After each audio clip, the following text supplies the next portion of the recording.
আমাদের এখানে যা যা কেমিক্যাল আছে সেগুলো সব লেখা রয়েছে, আপনি একবার দেখে মিলিয়ে নিতে পারবেন।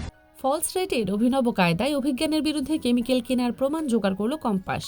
অন্যদিকে মাহিকে নিজের কাজে ব্যবহার করায় মুক্তির মুখে ঝামা ঘষে দিল পৃথা। হ্যাঁ, এরকমই একটা দৃশ্য হতে চলেছে আজকের কম্পাস ধারাবাহিকের এপিসোডে। শুরুতেই আমরা কম্পাসকে তার বাবার সাথে ফোনে কথা বলতে দেখতে পাই। অভিজ্ঞান দত্ত কম্পাস ও তার মায়ের উপরে কত অত্যাচার করেছে সেই সব ঘটনা সে তার বাবাকে খুলে বলে। এইসব কথা শুনে কম্পাসের বাবা কম্পাসকে বলে, আমাকে আর কতদিন এভাবে লুকিয়ে থাকতে হবে, আমি আর এভাবে ঘরবন্দি হয়ে থাকতে পারছি না। তখন কম্পাস বলে, খুব তাড়াতাড়ি আমরা একসাথে থাকবো।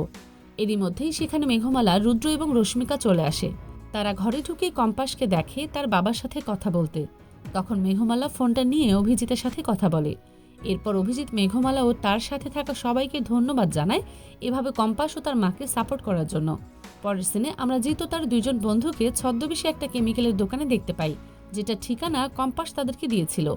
এরপর তারা ভেতরে ঢুকেই কম্পাসের পরিকল্পনা মতো দোকান রেড করে এবং বেআইনিভাবে কেমিক্যাল বিক্রির জন্য তাদেরকে পুলিশে দেওয়ার ভয় দেখায়। পরবর্তীতে জিৎ কেমিক্যালের লিস্ট চায় এবং অবৈধ কেমিক্যালটা কার কাছে বিক্রি করেছে সেটাও জানতে চায়। তখন সেখানকার ম্যানেজার প্রথমে রাজি না হলেও জিৎ তাকে ভয় দেখাতে থাকে এবং ধমকাতে থাকে। পরবর্তীতে সেই ম্যানেজার লিস্ট দেখাতে রাজি হয় এবং সেখান থেকে চলে যায় লিস্ট আনার জন্য। এরপর জিতু তার বন্ধুরা সেখান থেকে কেমিক্যালগুলো চেক করতে থাকে এবং অন্যদিকে সেই ম্যানেজার অভিজ্ঞানের ফোনে ফোন করে, কিন্তু দুর্ভাগ্যবশত সেই ফোনটা মোনালিসা রিসিভ করে এবং ম্যানেজার মোনালিসাকে সব ঘটনায় জানিয়ে দেয় যে অভিজ্ঞান বিষাক্ত কেমিক্যাল ক্রয় করেছিল বিহানের ক্ষতি করার জন্য। আর এখানে কিছু সরকারি কর্মকর্তা এসেছে রেড করতে, তারা যদি এই লিস্ট দেখতে পায় তাহলে তো অভিজ্ঞানের নাম সামনে চলে আসবে। এই কথা শুনে মোনালিসা চিন্তায় পড়ে যায় এবং ম্যানেজারকে বলে যারা রেড করতে এসেছে তাদের ছবি তুলে পাঠাতে। তখন ম্যানেজার মোনালিসার কথা মতো জিতের একটা ছবি তুলে তাকে পাঠিয়ে দেয় এবং মোনালিসা প্রথম দেখাতেই জিতকে চিনে ফেলে। তখন মোনালিসা ম্যানেজারকে জানায় এরা নকল কর্মকর্তা সেখানে গেছে, ওদেরকে কোনোভাবেই কোনো কাগজ দেবেন না। এরপর ম্যানেজার সেখানে চলে আসে এবং নর্মাল বিহেভ করতে থাকে। ঠিক সেই সময় সেখানে ছদ্মবেশে কম্পাস ঢুকে পড়ে এবং তার কিছু কেমিক্যাল লাগবে সেজন্য লিস্ট দেখতে চায়। এরই মধ্যে জিতের সাথে ম্যানেজারের ঝামেলা লেগে যায়, এমনকি ধস্তাধস্তি হতে থাকে। আর সেই সুযোগে কম্পাস ল্যাপটপ থেকে কেমিক্যাল বিক্রির লিস্ট বের করে নেয় এবং কিছু কেমিক্যাল তার ব্যাগে ঢুকিয়ে নেয়। পরবর্তীতে কম্পাস সেখানে একটা ধোঁয়ার প্রভাব ফেলে এবং জিতু তার বন্ধুদের নিয়ে সেখান থেকে পালিয়ে যায়। এরপর জিৎ খেয়াল করে কম্পাস সেখানে ছদ্মবেশে গিয়েছিল, তখন তারা অনেক অবাক হয়।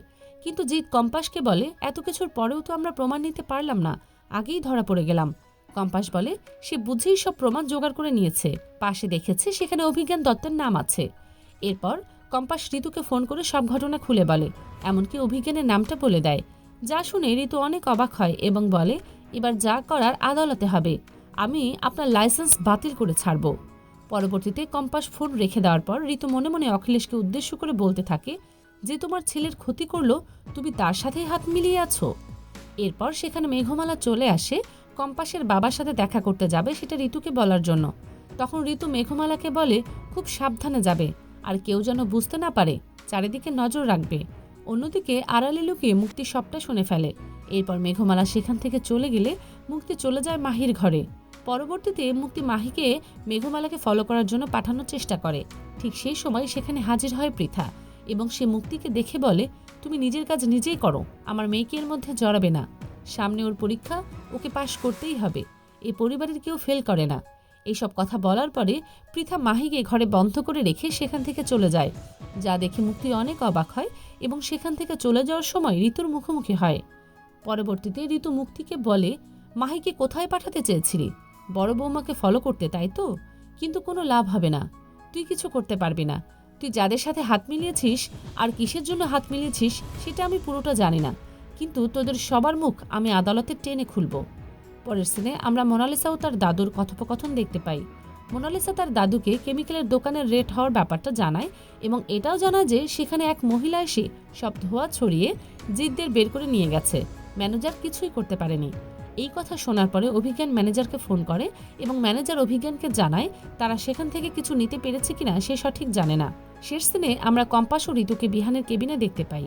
ঋতু কম্পাসকে জড়িয়ে ধরে আদর করতে থাকে এবং বলে আমরা পেরেছি প্রমাণ জোগাড় করতে, এবার আমি আদালতে সবার মুখোশ টেনে খুলব।